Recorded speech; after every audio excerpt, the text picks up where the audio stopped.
And a very good Friday morning, afternoon, evening, everyone. Joe Benigno back with you again. The Ode to Pain podcast. It's Friday, October 17th, 2025. The Benigno podcast brought to you by the Hackensack Brewing Company, by Anita Discount Tire, by Carolina Resort Vacations, and by our good friends at Manscaped. You know, really, I don't know. I was thinking about where to start today because it's such a bad time for me as a sports fan with the teams that I root for. I mean, where do we go? You know, the Mets crapped out after, giving us a great beginning of the season. We were all pumped up, and they die in flames and don't even make the playoffs. And we're getting ready to watch the Dodgers, probably win another World Series as they're up 3-0 against Milwaukee, ready to close them out in their LCS. Can't wait to see that happen, right? Oh, yeah. And here's the other thing that bothers me, and we'll get to all my teams here. But here's the thing that bothers me the most about the Mets. And it's not even as so much that they crapped out the way they did, but that I have to go through, not just me, but all us Met fans, have to endure another off season of sitting on pins and needles as to whether Pete Alonso is coming back and as to whether Edwin Diaz is coming back. Because to me, that's really all that matters as a Met fan. I don't really care about anything else. They can do whatever they want, whoever they bring in. They need pitching. God knows they need an ace starter. There's no doubt about that. No question about it. But to me, as a Met fan, the most important thing is re-upping Pete and re-upping Diaz. And I've talked about this endlessly. Are Steve Cohen and David the Genius Stearns, are these guys going to turn out to be like, Donald Grant was, Joe McDonald back in 1977 when they let Tom Seaver go and traded him for, basically 4 stiffs from the Cincinnati Reds? Are we going to be like back in 1990 when that absolute clown Frank Cashin let Darryl Strawberry walk? Said he wasn't at the time, he wasn't a $5 million a year ball player, right? Are we going to have that kind of same scenario? Are we going to have all these other guys? And I've talked about this endlessly. All these guys over the years that, critical key Mets that we let go. Nolan Ryan for Jim Fregosi. Amos Otis for Joe Foy. Trading David Cohn for Ryan Thompson, and Jeff Kent. And, of course, Kent turned out to be really a Hall of Fame second baseman when he got to the Giants. But it was never going to work out in New York. And we all know what kind of pitcher David Cohn was, and certainly turned out to be as he went forward with the Yankees and had that, great run with the Joe Torre championship teams, right? Letting Dan Wheeler walk, letting Daniel Murphy walk. I mean, we could go on and on and on. Trading Rusty Staub for an over-the-hill Mickey Lolich to the Detroit Tigers, and then Staub went on to have 4 or 5 monster years with Detroit. I mean, we could talk about this endlessly.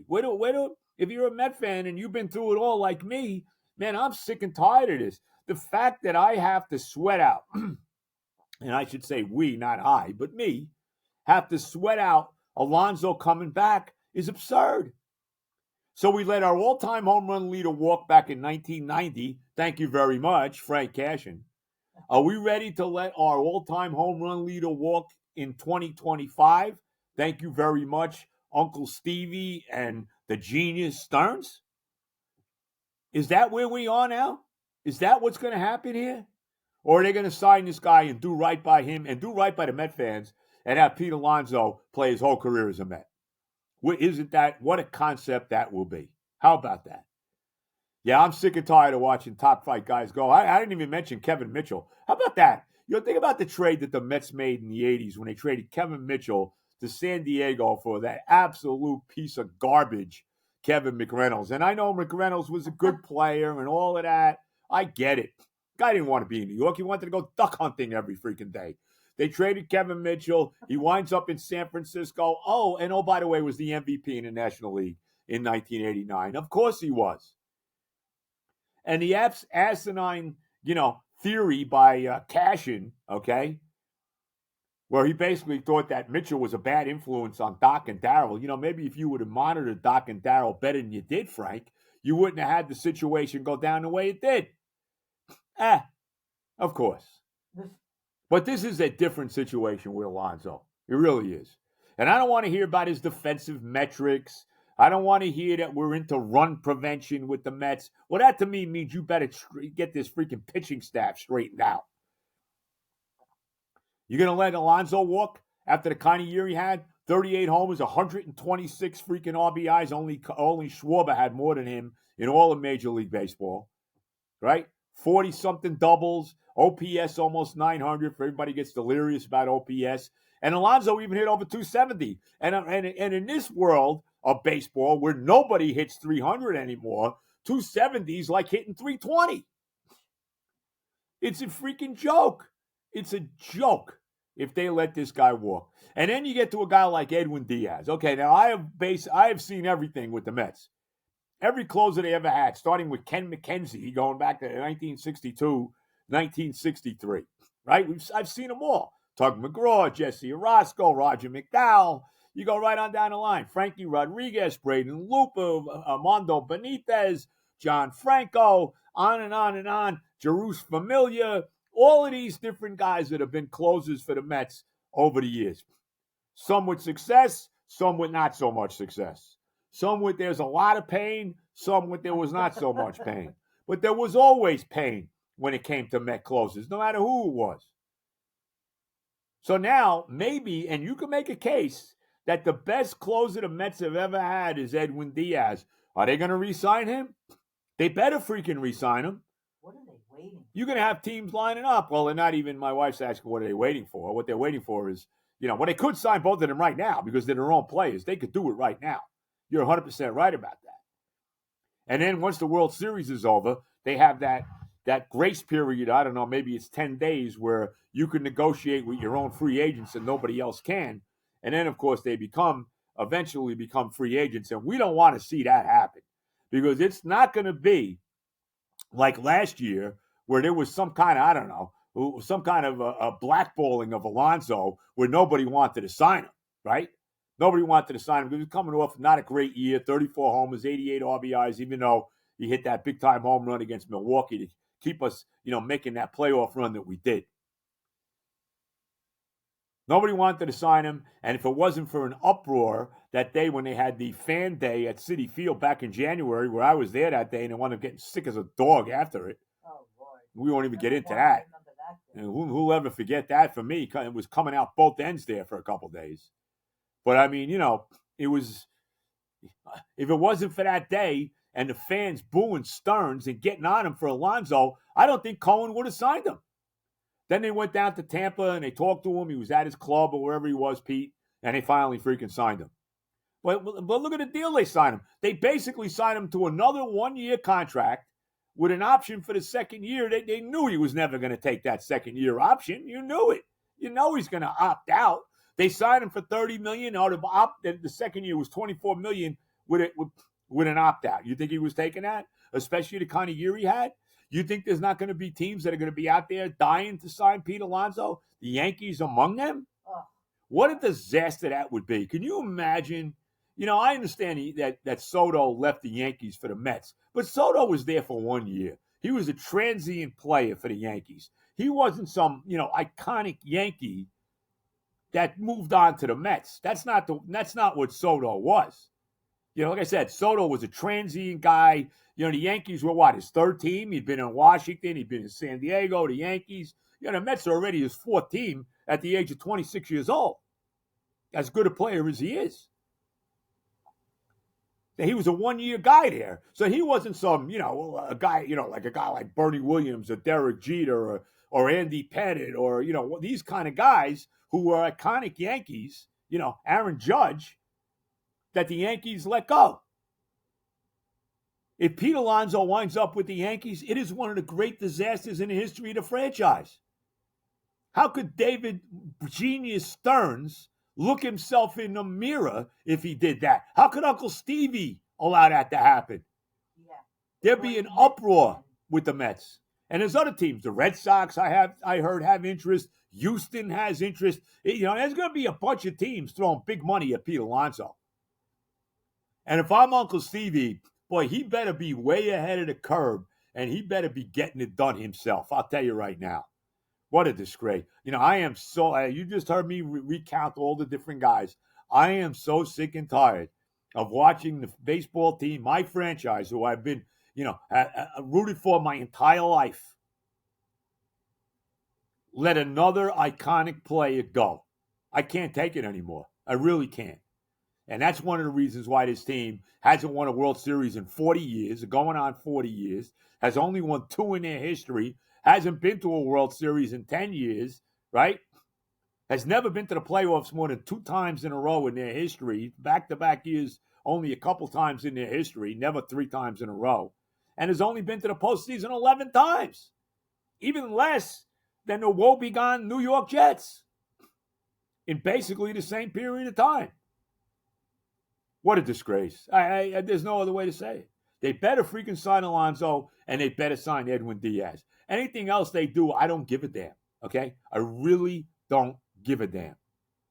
That's all I care about right now as a Met fan, that they get these 2 guys, 2 iconic Mets. Let's be honest, because that's what they are, iconic Mets.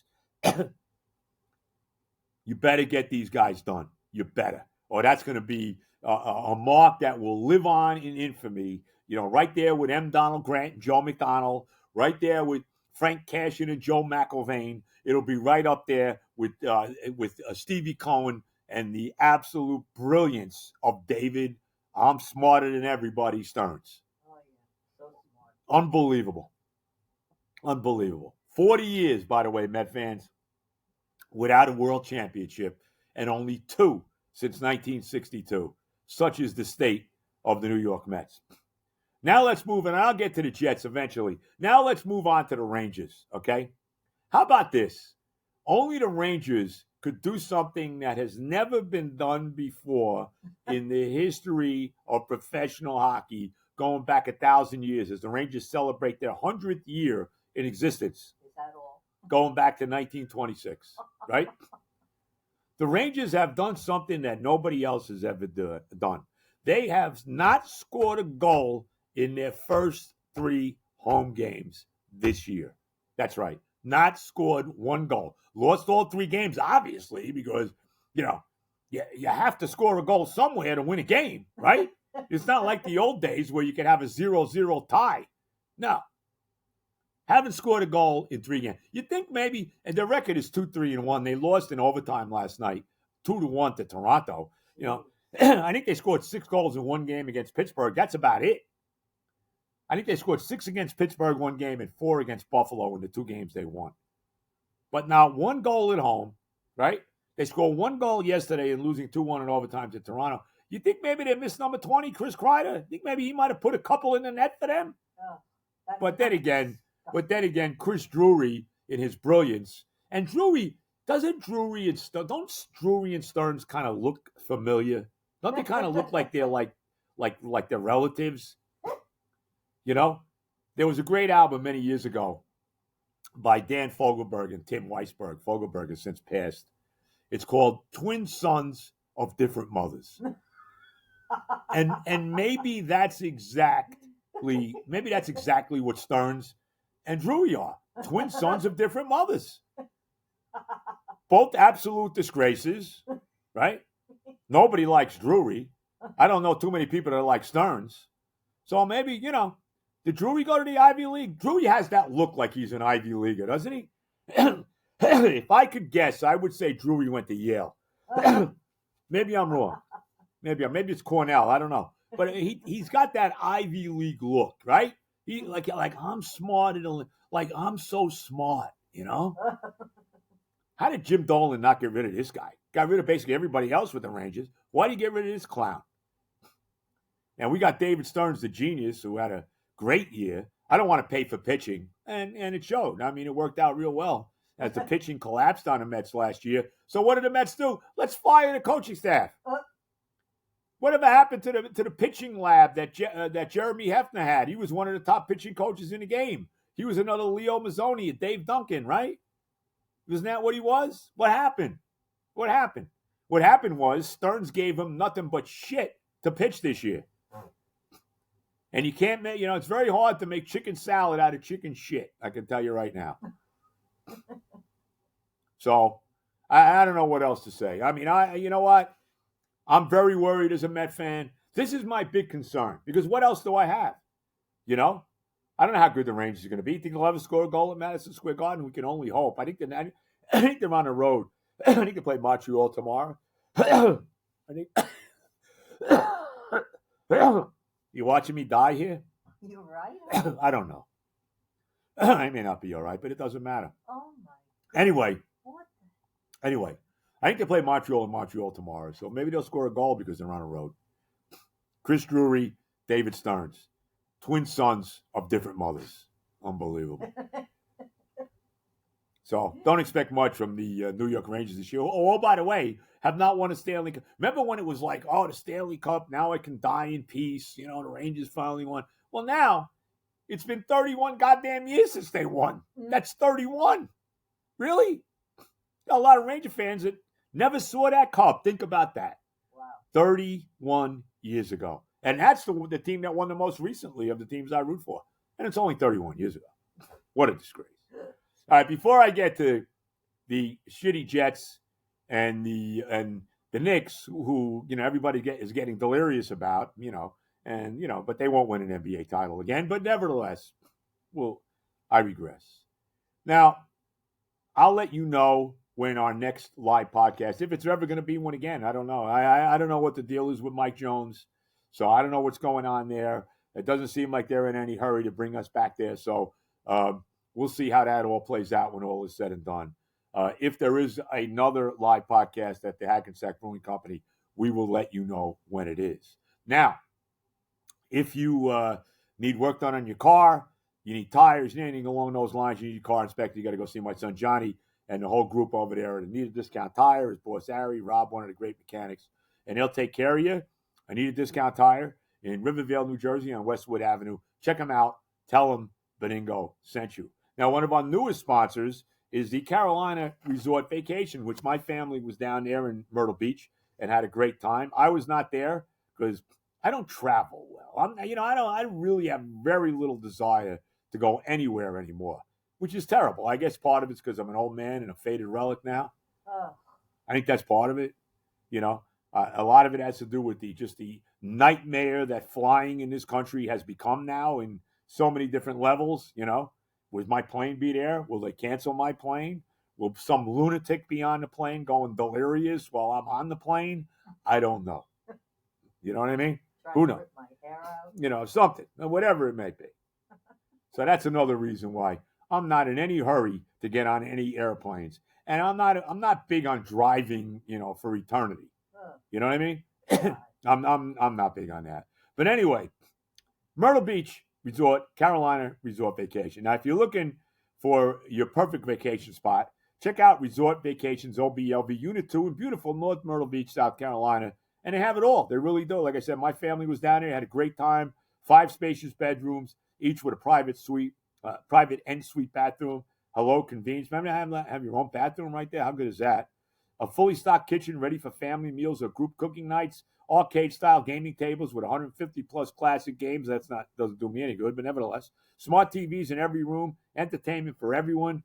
I think we got a smart TV here. I don't know. Really? Steps from the beach and minutes from Barefoot Landing, Mini Golf, Ripley's Aquarium, and the Myrtle Beach Boardwalk, and all the great golf courses down there. I mean, if I'm down there, that's where I'll be. My wife and I'll be playing golf every day down there. There's no doubt about it. The unit is freshly renovated, spotless, and spacious. Perfect for family trips, group getaways, or a relaxing retreat by the ocean. Whether you're soaking up the sun, exploring local attractions, or just enjoying time together, OBLV Unit 2 at Carolina Resort Vacation makes every trip unforgettable. North Myrtle Beach, South Carolina, comfort, style, location, all in one. The number, if you want to give them a call, is 843-249-6509. 843-249-6509. Visit Carolina Resort Realty. That's CarolinaResortRealty.com to learn more. Start planning your trip today. And last but not least, our good buddies are back at Manscaped. Thank God. Oh, my God. You all know about the lawnmower and how it's really changed my life in so many ways. I never knew, how big I really was until I started using the lawnmower 5.0. So now the people at Manscaped, right? They have the handyman and the chairman and it's in the evergreen, and it's time to talk about stepping up your grooming game. We all know about what happens down below. Now it's time to do the top, and it's the face shaving products from Manscaped. They're the ultimate grooming tools designed to deliver precision, comfort, and sleek and easy to use devices, whether you're looking for a trim, a shape, a detailed touch up, whatever it is. They give you everything except a facelift. I mean, that's it. Maybe a little Botox. That's the only thing they don't give you. Manscaped face shaving products are built to handle shaving your face with ease, crafted for efficiency, and the perfect addition to your grooming arsenal. You can use my code PAIN, that's P-A-I-N, not J-E-T-S, P-A-I-N, for 15% off your entire order at manscaped.com. Check it out. The Handyman is a sleek, powerful, compact face shaver. It helps you ditch the mess, cordless, and designed for convenience. It easily fits in a bathroom drawer or slips into an overnight or gym bag for easy grooming on the go. So, with Manscaped now, you can take care of your face. You can take care of the lower extremities. I mean, look, how good can you look? Your wife, your girlfriend, your significant other, whatever, will actually want to look at you naked. How about that? I don't even want to look at me naked. I mean, it's unbelievable. So, you got to go to Manscaped. And don't forget, Manscaped also has the great underwear, the great shampoo and conditioner, which you could also use as a body wash. Just great. You got to love Manscaped. Thank God they're back. We're so happy. They had a little hiatus, and we won't get into the reasons why, but we're happy they're back. And check it out. From top to bottom, you will have grooming like you never did before. The Handyman, the Chairman, the Lawnmower, all from Manscaped. We love them. We really, really do. All right. Benigno, the Own Pain podcast. I'll get to my picks this week if anybody cares. I actually went 3-0 last week with my NFL picks. How about that? So I think I'm 8-10 so far for the season as I take my white. See how white my hair is? There you go. I'm letting it grow longer because it looks like I have more hair. Anyway, my wife kind of likes it, so that's, I guess. Poofy. Yeah, it's not too poofy now. Well, no. But anyway, be that as it may. Where were we? So the Knicks season starts next week, and everybody's pumped up. Oh, the Knicks, they're going to win it. They're not winning the championship. Let's be honest. Something along the way will happen. They'll win their 50 or so games during regular season. We all know that's going to happen, right? Everybody will be gaga. We'll be there for the playoffs. And then something will happen, right?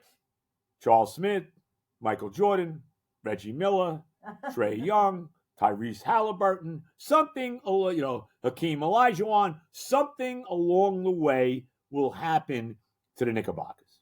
Let's be honest about it. Something will happen or they won't win. They haven't won a title since 1973.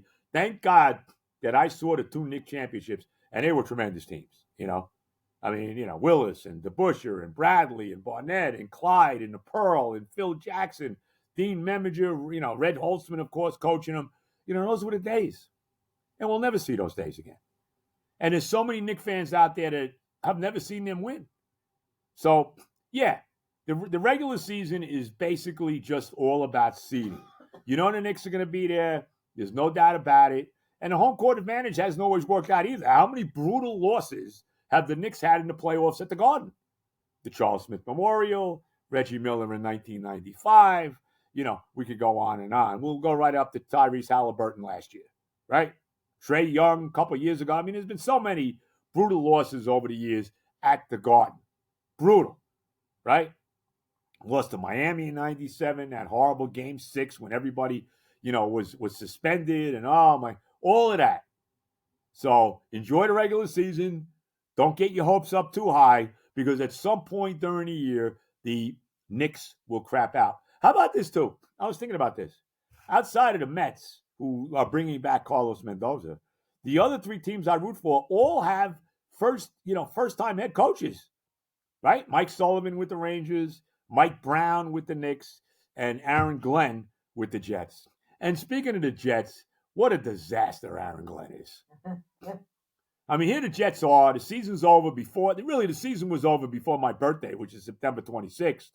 And the season's clearly over before Halloween. They're 0-6. They play Carolina this week. I actually kind of like them. If they're going to win a game, this might be the game. You're getting a young Carolina team that's kind of feeling their oats now. They've won 2 games in a row. They beat the Cowboys last week. They're on a little bit of a roll. They're 3-3. Bryce Young looks like he's finding it now and all of that. I mean, they're actually favored on the road in this game by 1.5. Maybe this is finally the game the Jets win. I don't know. But they aren't winning many. So we'll see. We'll see what happens with Aaron Glenn. He has been a out-and-out disaster, as we know. I don't want to get into last week's game. We all know how bad it was. Like I said, maybe the worst coach game I've ever seen a Jet coach have. And that's a really, really quite a statement when you're saying it that way. By the way, how's Aaron? I know you lost last night to Cincinnati, but still, when all is said and done, Aaron Rodgers and the Pittsburgh Steelers will be in the playoffs. You know that. And probably win that division and probably win it going away, especially with the state of the Baltimore Ravens. Although, look at Cincinnati with Joe Flacco at quarterback now. They're actually showing life. And the Jets go there next week to play them, and they're not winning that game. Flacco's going to beat them up. He is. But anyway, let's see what happens this week against Carolina. It really is. And just think about this, right? With the teams I root for. The Jets have not won since the 1968 season. The Knicks have not won since 1973. The Mets have not won since 1986. And the Rangers have not won since 1994. Now, I don't know how many, years that is, but it's a lot of years if you start adding them up, probably well over 200 years without championships. You know what I mean? So, you know what I'm telling you? And it makes it tough because the Yankees continue to make the playoffs every year. The Giants got something going now with all the young players, with the young quarterback, the young running back, the young guys on the defensive line, the great receiver, even though Neighbors is out now for the rest of the year. Things are looking up for the Giants, and things are not looking up for the Jets, as we know. So, anyway, let me get my picks in here because I'm all over the place today because it's really a dead time in sports. I mean, I can't get excited about the MLB playoffs. Basically, in the American League now, you got Toronto and Seattle tied at 2-2. The road team has won every game so far in that series, and I still think Toronto will win that when all is said and done. We mentioned the Dodgers are up 3-0. They beat Milwaukee last night. They're going to sweep them. I think Game 4 is today. Milwaukee's not winning a game in this series. You know that. That's over. The Dodgers are on their way probably to being the first team since the Yankees won 3 in a row from 98 to 2000 to win back-to-back world championships. How much do you hate the Dodgers? Oh, my God. I hate the Dodgers. I hate their fans. I hate L.A. I hate California. I hate everything about them. I really do. I hate Ohtani. I could go on and on. We'll just, we'll leave it at that. Anyway, they're going to win again. You know that. Hopefully Toronto, because I don't think Seattle can beat them. I think Toronto has a shot maybe to beat the Dodgers. I don't see Seattle does, but nevertheless, if you care, Game 5 today with Seattle and the Blue Jays in Seattle, and Game 4 tonight in L.A. with the Dodgers and Milwaukee as the Dodgers look to close them out. All right, let's get the picks in here for week number 7 in the NFL. I mentioned it already, I'm taking the Jets getting 1.5 against the Panthers. I just think that this young Panther team, have a big win over Dallas last week. They've won a couple games in a row. They come in here a little full of themselves. They're not good enough to be favored on the road, even against a crap team like the Jets. So we'll see. It looks like Garrett Wilson's going to be out, although I've heard what he might play. The only thing I can hope is if Justin Fields is shitting the bed again like he did last week, do you think maybe Aaron Glenn could put Tyrod Taylor in the game? You think maybe he could do that? Anyway, call me nuts. I did win with the Jets last week with the 7.5 against the Broncos, even though they didn't win the game. So, and I did win. I was 3-0 last week. I had the Jets plus 7.5 against Denver. They covered. I had the Chiefs laying 2.5 against Detroit. They covered. I had the Bengals getting 14.5 against the Packers. They lost, but they covered. So I was 3-0 last week. I'm taking the Jets plus 1.5 on Sunday at home against Carolina. I'm taking Denver laying the 7 against the Giants. I just think this is a very tough spot for the Giants. Going into Mile High, I don't think Jackson Dart's ever played a game in Colorado in his life. So that's something to keep an eye on here. Giants coming off that big win over Philly. They got 10 days to prepare for this game.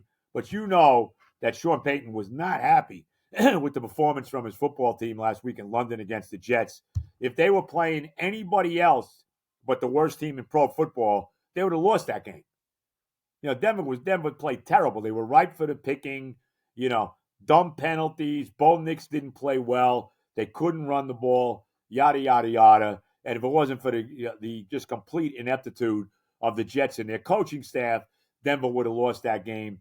They will be ready this week for the Giants. I'm laying the 7 in Denver. Give me the Broncos laying 7 against the Giants, game 2. And my third game is I'm taking the Raiders, getting 11.5 in Kansas City against the Chiefs. Chiefs don't really blow anybody out anymore. They're 3-3. They come off that win against the Lions. The Raiders come off a nice win over the Tennessee Titans last week in Vegas that wound up getting Tennessee's head coach fired. I'm taking the Raiders in this game, getting the points. I don't think they're going to win, and it's not quite the rivalry it used to be, going back to the days of Darryl LaMonica and Lenny Dawson. I mean, way back in the 60s and early 70s, those games, those rivalry, that was one of the maybe the premier rivalry in professional sports at the time. You don't have that like that anymore. But I'm taking the Raiders, getting 11.5 in Kansas City against the Chiefs. So Jets plus 1.5 at home against Carolina. Broncos laying 7 in Denver against the Giants. Raiders getting 11.5 in Kansas City against the Chiefs. The Joe Benigno picks for week number 7 already in the National Football League. All right, everybody have a great weekend. I'll be on tomorrow. My big show from 5 to 7 on the Fan. You don't want to miss it. Don't sleep in tomorrow if you want to hear me. All right. So check it out. I'll be on from 5 to 7 tomorrow.